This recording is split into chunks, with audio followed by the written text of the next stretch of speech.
made a video about the concept of House of the Dragon becoming an anthology series, as suggested by Ryan Condal, the showrunner of House of the Dragon. The idea is that once House of the Dragon has finished with telling the story of the Dance of the Dragons, the show could jump forward or backwards to another part of Targaryen history, telling new stories with a new cast. I personally quite like this idea. There is so much cool stuff that I would love to see on screen. The first Blackfyre Rebellion and the Great Bastards, Aegon's conquest, Maegor's rule and war with the Faith. Maybe even a show focused on Prince Aemon and Balon, fathers of Rhaenys, Viserys and Daemon.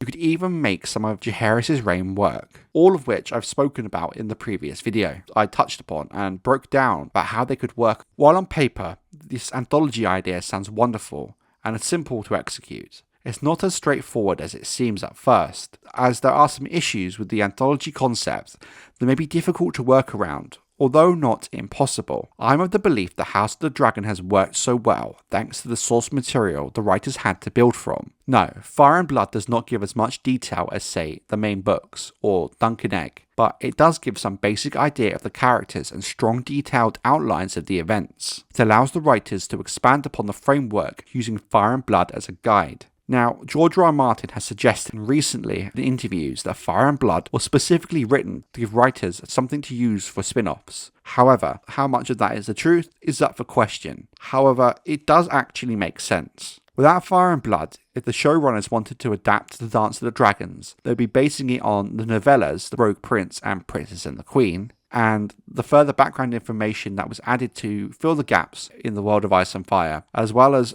the limited information we get in the main books. While you could maybe have made House of the Dragon work with just this information, it would have been a lot harder on the writers without the additional information and context that Fire and Blood gives us. In truth, I think we would have ended up with a very different show, thanks to that more limited source material. There seems to be this misunderstanding in the fandom by those not interested in the expanded lore that Fire and Blood simply rehashes the same information given in the world of Ice and Fire, and that narrative has been parroted around a lot. However, if you actually sit down and compare the two books, they are in fact quite distinct from one another. The world of Ice and Fire does give a good overview of the events that happen. Fire and Blood takes this overview and for the most part gives a more detailed narrative to it, with a lot more specific detail, greater, wider context than the world book, fitting nicely with the idea that the world of Ice and Fire is a world lore book, while Fire and Blood has a much more narrow focus on the Targaryen dynasty. Now, here is the issue with the idea of House of the Dragon as an anthology. It all comes down to the fact that Fire and Blood is only part of the history, covering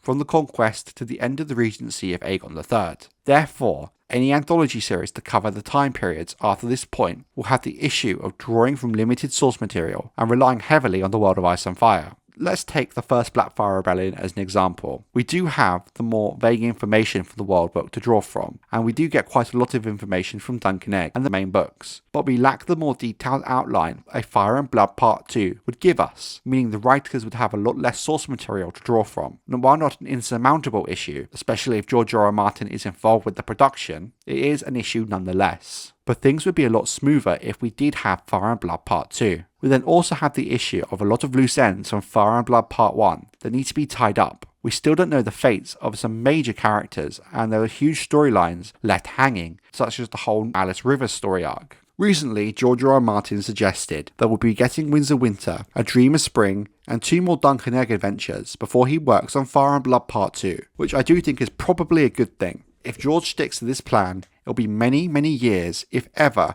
we see Fire and Blood Part 2. Especially when you consider we still have not got the Winds of Winter as of January 2023. But in terms of House of the Dragon as an anthology, they wanted to jump forward rather than back, while the lack of a Part 2 could make writing and telling the story a lot harder on the writers. While not impossible, my big takeaway from Game of Thrones is source material is key. They could make it work, but it's hardly ideal. Or just like the situation that led to Fire and Blood being written in the first place, George could simply change his mind and change his plan. If there really is an appetite for House of the Dragon to be an anthology that jumps forward rather than back, then he might turn around and work on Fire and Blood Part 2, well, hopefully after he finishes Winds of Winter, in order to generate content for the spin-off. The thing is, I think as much as I would love to see the first Blackfyre Rebellion and the Great Bastards on screen, in terms of an anthology, it just makes sense to look backwards where we already have detailed source material, and forwards where it's slightly more limited. At the end of the day, This is just speculation on my part, based on a couple of throwaway comments from the showrunner. Yes, it makes perfect sense to me to turn House of the Dragon into an anthology after the Dance of the Dragons is done. But at the end of the day, as a huge fan of Fire and Blood, of course I want to see as much of it on screen as I can. But that does not mean that the writers and HBO in reality have the same view. So maybe the answer to this question is there simply won't be an anthology, and the focus will be on other spin-off ideas. I mean, hell, given the 2-year production cycle, it would take maybe 5+ years, maybe more, to cover the whole Dance of the Dragons? And who the hell knows what will happen between now and then? I mean, if we're lucky, we might actually have the Winds of Winter. What do you guys think? Could House of the Dragon be an anthology? Does the lack of Fire and Blood Part 2 cause any concern for you in that case? And hell, do people even want Fire and Blood Part 2 at all? Let me know in the comments.